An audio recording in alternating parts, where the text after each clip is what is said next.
গঙ্গারামের মতো একজন মনের বাউল, এক লোকগীতি শিল্পী ও রক স্টার হতে পারে। দিদিমণি, আমি আপনার সব কথা বুঝতে পারছি না, তবে আপনি যখন বলছেন নিশ্চয়ই ভালো কিছুই বলছেন, ভালো লাগছে শুনতে। যাই হোক, তুমি খাবার খেয়েছো তো? না, এখনো খাইনি, এই খেতে বসছি। মা খাবার দিল। মায়ের হাতের খাবার না? হ্যাঁ হ্যাঁ, এই তো মা ডাল দিয়েছে, এঁচড়ের তরকারি দিয়েছে, আর এই আলু কুঁদরি ভাজা। আমার তো মা নেই, তাই আমাকে খাবার দেবারও কেউ নেই। মা? দিদিমণির মা নেই, তাই ওনাকে খাবার বেড়ে দেওয়ারও কেউ নেই। ও দীপনটা, বলছি কি, তুমি একদিন আমাদের বাড়িতে এসো, আমি তোমায় নিজে হাতে খাইয়ে দেব। হ্যাঁ, নিজে হাতে রান্না করে তারপর তোমায় খাইয়ে দেব, কেমন? তুমি খুব ভালো মেয়ে, খুব সুন্দর, তোমার মঙ্গল হোক মা। প্রণাম নেবেন।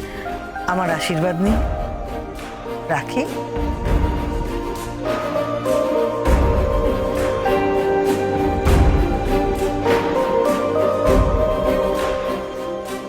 দিদি, হ্যাঁ, এটা কি হলো? কি রে? বলছি যে খাবারের খোঁজ নিচ্ছে কেন? জানি না। তোমার বৌমার মতো নাকি? নিজে গান্ডে পিন্ডে গিলে নিয়েছে, আর বর খেলো কিনা তার খবরও রাখে না। কই, আমাদের চুক্তির বৌমা তো খায়নি।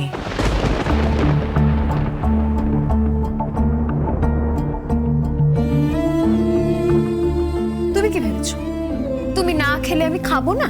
আমি তোমার ওই কানের দিদিমণি, হ্যাঁ, যে তোমাকে জিজ্ঞেস করবে তুমি খেয়েছো কিনা, তারপরে ও খাবে? ন্যাকামো হচ্ছে, ন্যাকামো। কি বললে মা? মেম সাহেব এখনো খাননি? না, মানে মেম সাহেব তো সন্ধ্যার মধ্যেই খেয়ে নেন। ওনা তো এইসব কি ডাউট না ডেট কি করেন না উনি। ওনাকে তো সময় মতো তাড়াতাড়ি খেয়ে নিতে বলেছিলেন। ওনার ওই কি ডায়েটিশিয়ান না ডিটিশিয়ান কি যেন বলেন, উনি উনি এখনো খাননি। সাহেব সাহেব এখনো খাননি। আমি মেম সাহেবকে খাবার দিয়ে আসছি। ওই দেখো ওমা, গঙ্গা, মানে কি করছিস কি? আমি আসছি, আসছি, কি করে করছিস কি? আসছি না। ওই দেখো, ওই দেখো।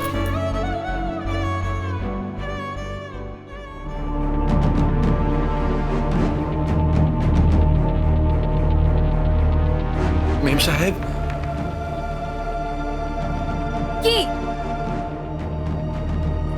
আপনি খাননি? That's none of your business. ও মেম সাহেব, Just go to hell. বেরিয়ে যা এখান থেকে। খাবার ওপর রাগ করবেন না মেম সাহেব, একটু খেয়ে নিন। সারা রাত খালি পেটে থাকবেন না, শরীর খারাপ হয়ে যাবে আপনার। তার মধ্যে আপনি ওসব কিসব ডেটেশিয়ান ফেটেশিয়ান কিসব করেন না কি? কি ডাটা ডাটা করছ? ডাটা ডাটা কি করছ? আগে ওই ডায়েট। হ্যাঁ, ওই ওই ওইখান আপনি করেন তো। আপনি তো সন্ধ্যের মধ্যে কি সব সেদ্ধ টেদ্ধ খেয়ে নেন।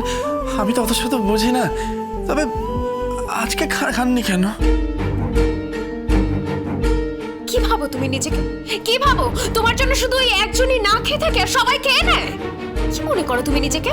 You stupid idiot!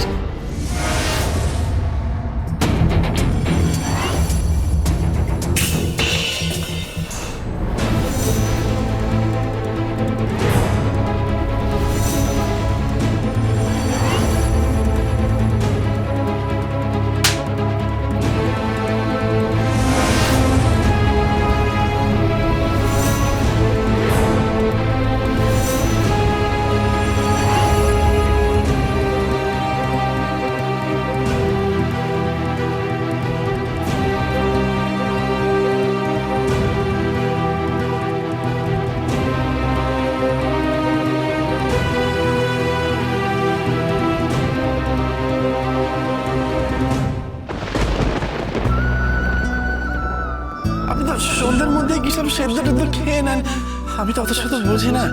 তবে আজকে খাননি কেন?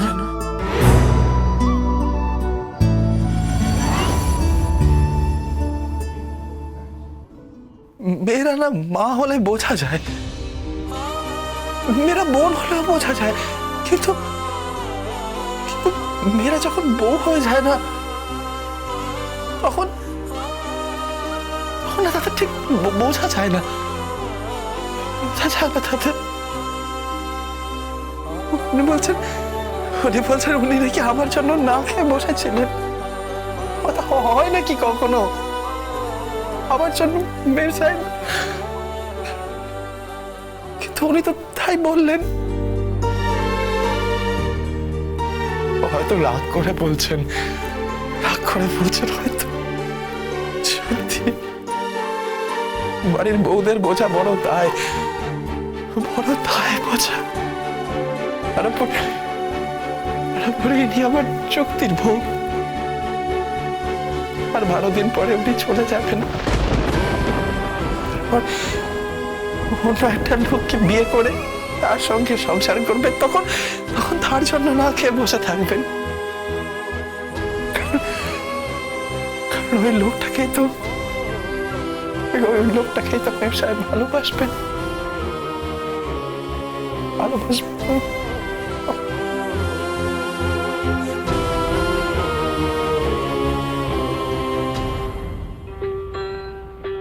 ভজ গৌরাঙ্গ কহ গৌরাঙ্গ লহ গৌরাঙ্গের নাম রে। ভজ গৌরাঙ্গ কহ গৌরাঙ্গ লহ গৌরাঙ্গের নাম রে। যে ভজে গৌরাঙ্গের নামে সে আমার প্রাণ রে। ভজ গৌরাঙ্গ কহ গৌরাঙ্গ লহ গৌরাঙ্গের নাম রে। ভজ গৌরাঙ্গ কহ গৌরাঙ্গ লহ গৌরাঙ্গের নাম। ওই তো সবাই এসে গেছে, চলো চলো আমরা তাহলে একবার গানটা জ্বালিয়ে নি। হ্যাঁ ভালো করে বাজাতে হবে কিন্তু, কোনো ভুলচুক যেন না হয়। চলো। ভজ গোবিন্দ কহ গোবিন্দ লহ গোবিন্দের নাম রে। ভজ গোবিন্দ কহ গোবিন্দ লহ গোবিন্দের নাম রে। ভজ গোবিন্দ কহ গোবিন্দ। ও গঙ্গা, আরে কি হলো কি? সাত সকালে হরি কীর্তন শুরু করলি কেন বাবা? আরে মা, ওই ওপাড়া দিদা আছেন না, আজ ওনাদের ওখানে অষ্টতর শত নাম সংকীর্তন আছে। তাই আমরা সকলে মিলে একেবারে নাম সংকীর্তন করতেই চলেছি। ভজ গোবিন্দ কহ গোবিন্দ লহ গোবিন্দের নাম। গঙ্গা ভাই কোথায় চললে? আরে আমিও তো সঙ্গে যাবো, ওখানে গিয়ে ফটো তুলতে হবে না? এই বাজাও ভাই, বাজাও বাজাও। ওরে তোরা এক মুঠো খেয়ে যা না। কি যে বলো মা, ঠাকুরের নাম নেব, একটু মুখে নাম নেব নাকি? আরে বাবা, তা বলে তুই না খেয়ে যাবি? তোর তো এই গান বাজনা সারাদিন চলবে। সে তো চলবেই গো পিসি, ঈশ্বরের নাম বুঝলে, ঈশ্বরের নাম যত নেবে তত সব পাপ একেবারে ধুয়ে মুছে যাবে। যাক যাক, সব পাপ একেবারে ধুয়ে মুছে যাক। বলো গো হরি বল Hari. Excuse me. So here you are, Mr. Gongara.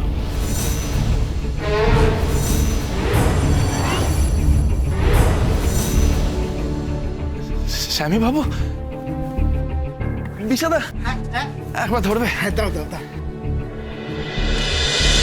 Gangaram Gangaram Gangaram